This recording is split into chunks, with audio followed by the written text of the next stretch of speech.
Okay guys, so last night I posted a video explaining which engine you should choose based on what you need your F-150 to do for you. Well, now I'm going to go into a little bit of detail, and every night I'm going to break down one of the four engines. So the next 5 nights, because I'm going to have one of my gaming videos going up on Wednesday, like they always do, but I will break down an engine. So tonight we are talking about the 3.3 and the 3.7. Now, I don't know the 3.3 as well as I know the 3.7. However, it is a smaller displacement engine of the same family. I've actually owned a 3.7, and let me tell you, they are a disappointment. They have 305 horsepower, 280 pound-feet of torque. They sound like poo. They get horrible fuel economy because, you know, steel body, it's still a heavy truck.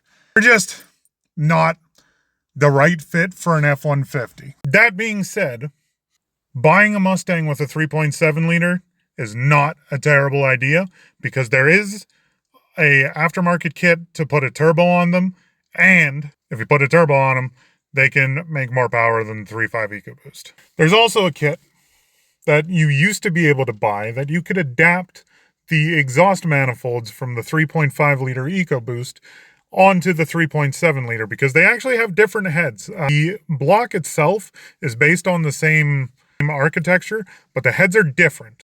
The reason you would want to do that is the 3.5 liter EcoBoost is a twin turbo engine, and the exhaust manifolds from the 3.5 EcoBoost lets you put those twin turbos onto the 3.7 liter.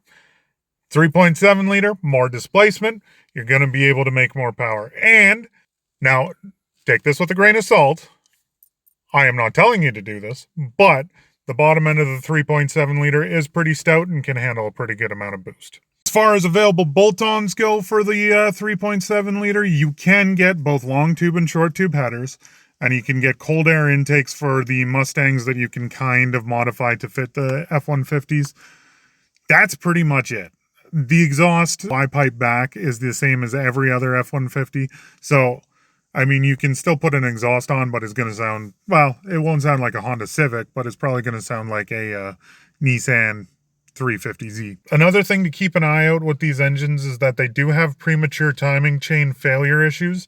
It doesn't seem to be an issue with the EcoBoost, but with the 3.7 liter, they can fail. You'll start to hear a ticking, and then out of nowhere, the engine is done. And it is actually pretty hard to find a used engine for the 3.7 liters, despite the fact that they were in fleet vehicles. I love you guys. You're all beautiful. Okay, bye.